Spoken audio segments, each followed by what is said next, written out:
네, 우리 사회 구석구석 꼼꼼히 들여다보고 인권을 바로 세우는 인권 새로 고침. 박래군 4.16재단 상임이사님 나와 계십니다. 안녕하세요. 네, 안녕하세요. 네, 올해가 제 133회 노동절입니다. 예.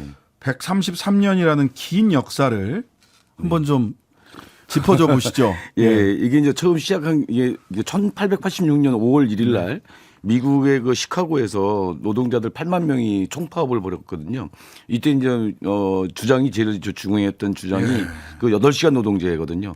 그때까지 너무 그냥 장시간 노동에 시달리다 보니까 사람들이 이렇게들은 살 수 없고 그러다 보니까 8시간 노동제를 이제 주장하면서 싸웠는데 거기에 대해서 이제 군경이 이제 막 발포를 하고 해서 여러 사람 죽고 막 그랬었잖아요. 예, 뭐 이런 헤이마켓 사건 뭐 이걸 기념하기 위해서 당시 이제 제2 인터내셔널 거기서 1889년 5월 1일 날 처음으로 이제 세계 노동절 이거를 이제 했었던 거고 그래서 노동자들 그 단결의 날 또는 이제 노동자들의 그런 축제라기도 하고 좀 그랬었잖아요. 그래서 쭉 이어져 왔는데 정작 미국에서는 이게 이제 사회주의적인 냄새가 난다. 그래가지고 네, 네. 9월 첫 번째 월요일 날 바꿨어요. 노동절이라고 이렇게 하고 있는데 근데 대다수의 나라에서 전부 다 5월 1일 날 메이데이 해가지고 노동절 그런 행사들을 하고 그걸 또 기리고 그러고 좀 있는 거고요. 우리나라는 한참 동안 3월 10일 날. 예, 3월 10일이었습니다. 3월 10일 날 근로자 이게 근로자의 날. 대한노총이 설립된 날이거든요. 그래서 예. 이게 지금의 한국노총이 설립된 날을 근로자의 날이라고 해가지고 한참 저기 하다가 1994년부터 5월 1일 날 노동절로 그냥 바뀌어서 이제 이렇게 진행이 되고 있는 거죠. 그래서 예. 그것도 참 우여곡절이 많이 있었던 거죠. 그렇죠. 1886년 와 133년 전인데 그때 8시간 노동제를 외쳤습니다. 대한민국의 우리 월급쟁이들 직장인들 지금도 8시간 노동제를 외치고 계시지 않은가. 그러니까 133년 전에 주 최장 69시간. 그래서 이제 이런 날은 이제 유급 휴가를 주거든요. 유급 맞습니다. 휴가를 주고 해서 쉬면서 이제 예. 거기 이제 집회 같은 데도 나가고 자기들 가족들하고도 뭐 쉬기도 하라고 이제 하는데 근데 이제 이게 통계해 보니까 30%가 쉬지 못했다고 이번 노동절에. 그리고 뭐 그렇다고 5인 하더라고요. 미만 사업장 같은 경우는 한 60%가 일하러 나갑니다. 예. 예. 그리고 공무원들도 쉬지 못하잖아요. 아, 공무원들도 노동자인데. 교사 공무원 예, 맞습니다. 모십니다. 이거 헌법소원 한 5년에 한 번, 10년에 한 번씩 평등권 위반이다라고 예. 올라가던데 족족 다른 법률적 근거가 있다. 공무원법, 교사 뭐 이런 법의 근거가 있다 그래서 이게 이제 그래서 우리나라 합헌. 세계적으로 보면 이게 노동운동의 역사는 노동시간을 줄여온 역사거든요. 계속 네, 좀 맞습니다. 끊임없이 줄이고 그래서 산업혁명 초기에는 진짜 그 10몇 살짜리 어린아이들도 14시간, 5시간, 6시간 이렇게 이제 초반 장시간 노동에 시달리다가 그 엄청나게 이제 그 유아 사망률이 높아지고 이제 그랬었거든요. 네. 근데 그러다가 이제 계속 그 노동운동이 이제 진행이 되면서 노동자들이 싸우면서 이거 노동시간을 계속 줄여왔던 게 우리의 역사인데 그런데 이제 이거 69시간으로다가 하자 그랬더니 참 사람들이 그때 한참 저 했던 표가 있었잖아요. 예. 69시간 계속 일하고 그리고 이제 기절 그러다가 병원 가고 뭐 이런 휴식. 표도 나오고 그랬었는데 사실 지금 노동 시간을 갖다 자꾸 연장하려고 하는 이런 거가 아니라 이런 세계적인 흐름에 맞춰서 노동 시간을 줄여가야 되겠다. 그래갖고 지금 뭐 40시간이 이제 문제가 아니라 그보다 더 줄이자고 하는 게 이제 국제적으로 논의가 되고 있잖아요. 네, 뭐 그렇죠. 이런 방향으로 가야 되는데 도리어 지금 정부에서는 막 늘리려고 하니까 참 문제가 있는 거죠. 거꾸로 가는 거죠, 완전히. 한 4억 원 정도 들여가지고 여론조사 하신다고. 글쎄 말입니다. 그 4억을 그렇게 쓰기보다는 다른 곳에 쓰는 게 더 좋지 않을까. 그리고 이거 입법 예고 하기 전에 사실 법안 만들어서 입법 예고 기간이에요, 지금이. 그렇죠. 입법 예고 기간이 또 연장됐어요. 예. 그 과정에서 여론조사를 한 4억 원 들여서 하신다는데. 지난번에 그렇고 MZ 세대 노조를 갖다 만나기도 했잖아요. 그래서 지지를 받으려고. 그런데 거기서 분명하게 얘기했잖아요. 자기네들도 노동 시간을 연장하는 거 60시간제 이거 반대한다. 분명히 얘기를 했거든요. 예, 저희들도 MG 노조 새로 고침 노조 쪽하고 그다음에 청년 유니온 노조위원장들 두 분 모시고 토론했는데 절대 안 된다. 두 분 다. 그렇죠.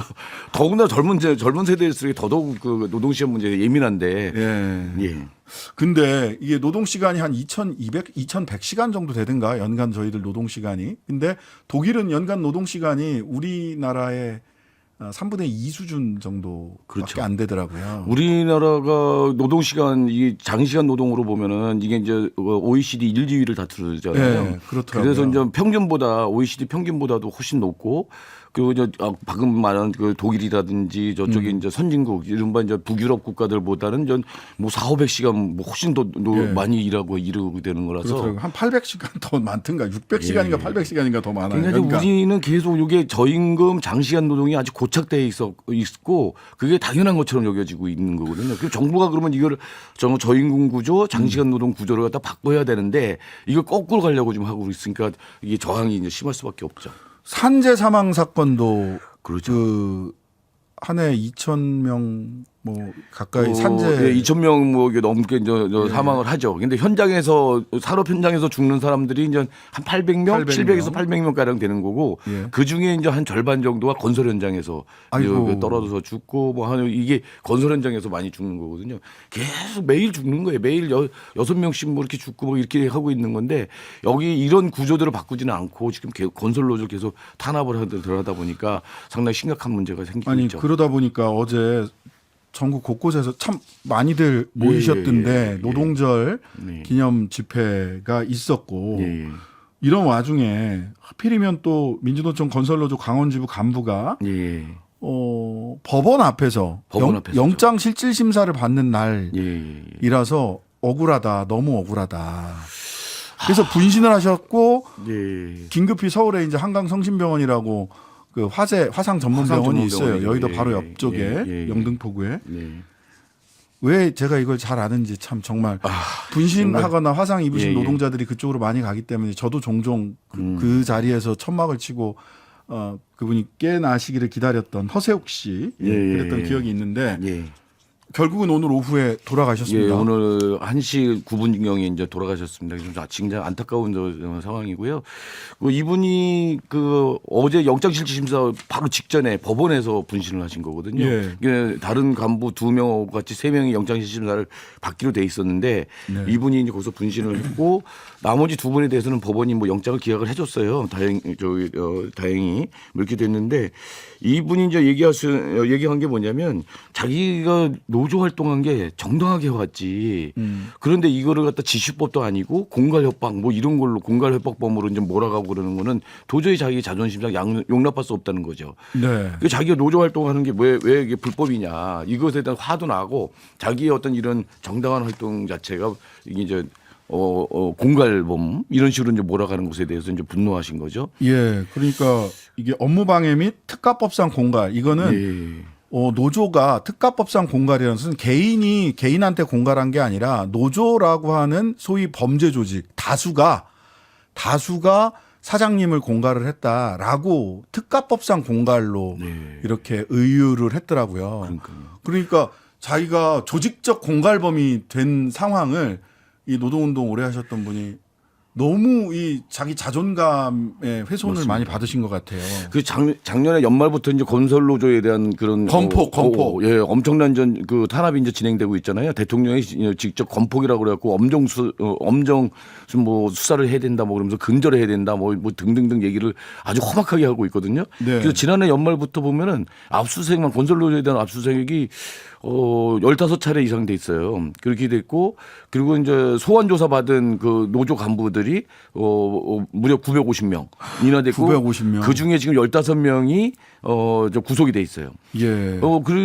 그런 거라서 이 건설 노조 사람들은 진짜 화가 나는 거죠. 되게 지금 자기네들이 건설 노조가 있으면서 건설 현장에 굉장히 그 복잡한 이런 상황들이잖아요. 다단계 하청. 예, 도리어 기본적으로. 자기네들이 건설 현장에 잘못된 이런 관행들이나 이런 것들을 많이 바꿔왔고 그렇게 하려고 하고 있는데 자기네들은 뭐 폭력 집단처럼 이렇게 몰아가고 있고 건폭이라고 뭐 이렇게 대통령께서. 되고 하니까 이런 부분에 대해서 너무 이제 화가 나고 이제 이런 부분들이 좀 있고 그래서 이제 이번에 이제 어저께 그런 분신해서 돌아가신 분 이 사건도 있고 그래서 4일날 건설 노조가 이제 대대적인 이제 투쟁을 이제 예고하고 있는 상태고 근데 이제 이것뿐만 건설 노조뿐만 아니라 노동자들에 대한 노조에 대한 탄압들이 이제 계속 진행되고 있으니까 노동자들이 어저께 이제 저는 민주노총 그 집회 현장에 이제 나가서 봤었거든요. 네네네. 예, 거기서 봤었는데 이제 이분들의 이제 분노가 엄청나게 이제 높은 거죠.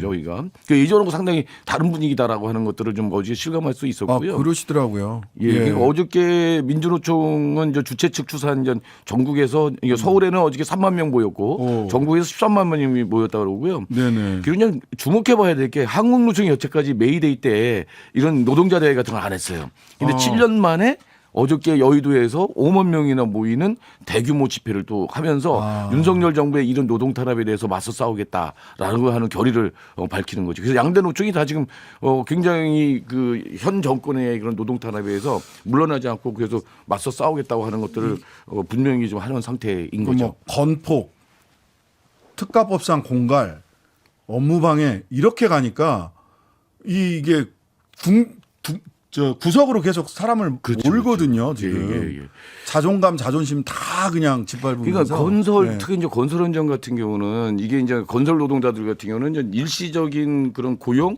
일시적인 또 해고 상태가 실업 상태가 되는 거죠. 그게 계절적 실업이다. 거죠. 장마철이 오면 우리는 아무도 일 못한다. 계절적 실업이다. 이렇게 얘기도 하고요.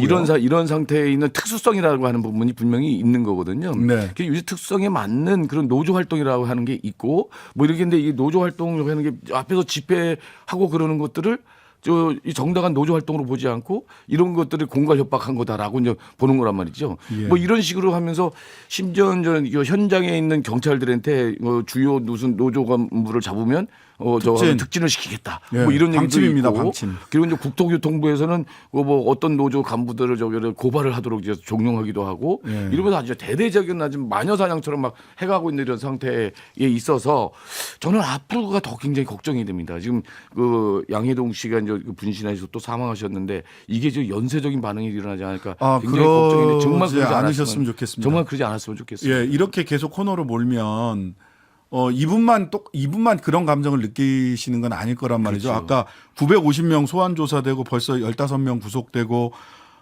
건설 노조만 이런 상황이라면 건설 노조에 계신 이분들이 우리 양해동 이분 오늘 돌아가신 고인이 되신 분 말고도 비슷한 감정 상태에 처할 수 있는 분들이 많거든요. 그러니까 그렇다 하더라도 절대 그런 선택은 하지 않으셨으면 좋겠다라는 생각 들고요. 그러니까 노동자들은 누구든지 노조를 만들 수 있고 노조가 또 단체 교섭을 할 수 있고 단체 행동을 할 수 있고 이게 뭐 헌법에도 나와 있는 거고 우리가 가입하고 있는 그런 ILO 조약이라든지 국제인권 규약들에 다 있는 것들이거든요.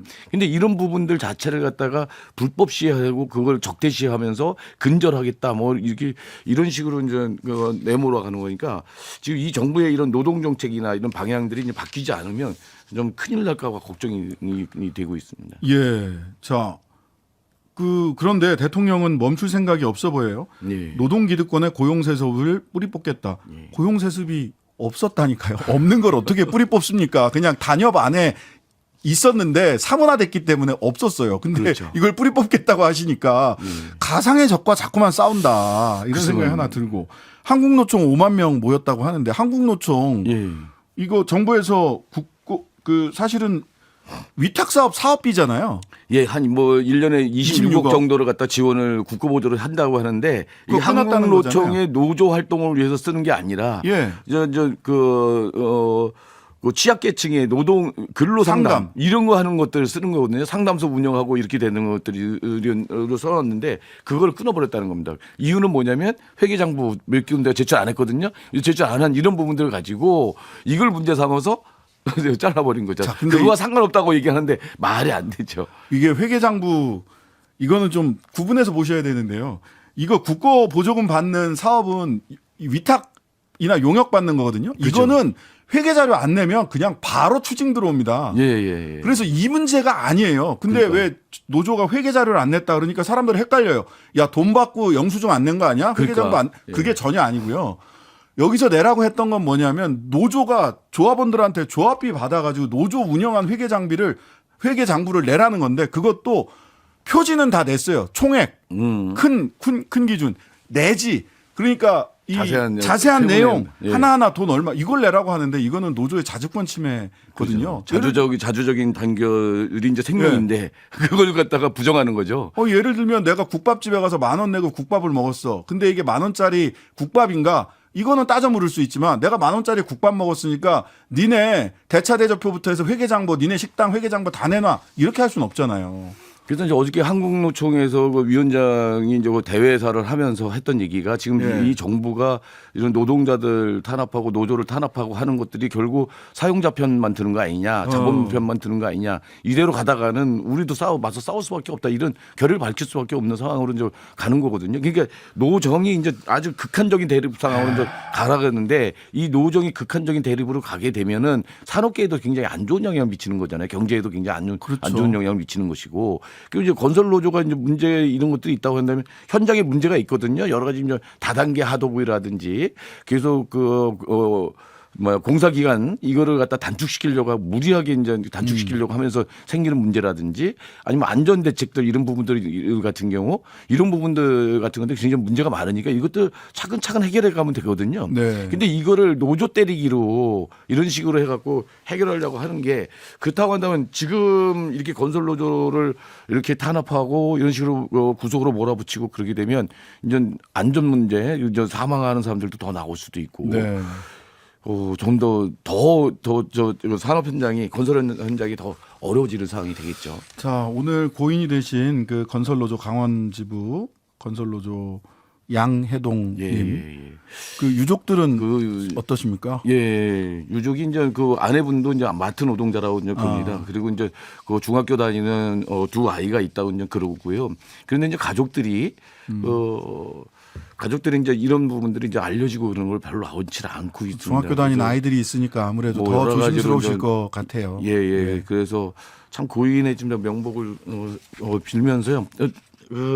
다시는 좀 이런 끔찍한 일이 좀 없었으면 좀 좋겠고 다른 분들도 좀 아무리 힘드시더라도 예전에 이제 육아협에 이제 계셨던 어머니들이 이제 했던 말씀이 이제 있는데 네. 아무리 힘들어도 우리 살아서 싸우자, 예. 죽지 말자, 뭐 이런 얘기들을 좀 하시고 그랬었는데 지금은 좀 그럴 필요가 있는 거죠. 아무리 화가 나더라도 좀 뭐 이렇게 목숨을 긋거나 이런 일이 좀 없도록 이렇게 했으면 좋겠습니다. 우리 김태근 변호사님 미추홀 그 전세 사기 피해자 대변하고 있는 김태근 변호사님이 미추홀 그 전세 사기 피해자들한테 절대 극단적 선택 더 이상 하셔서는 안 됩니다. 3분이나 돌아가셨을 때 우리 같이 싸울 거예요라고 꼭 방송에서 이야기하고 싶다는 말씀.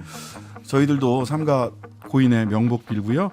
우리 그 건설 노동자들도 답답함이 있더라도 극단적 선택 절대로 하지 않으셨으면 좋겠다라는 바람의 말씀 다시 한번 전합니다. 박래군 4.16재단 상임 이사였습니다. 감사합니다. 네, 고맙습니다. 하루 종일 기다려지는 진짜 시사. 평일 저녁 6시 5분 신장식의 뉴스 하이킥.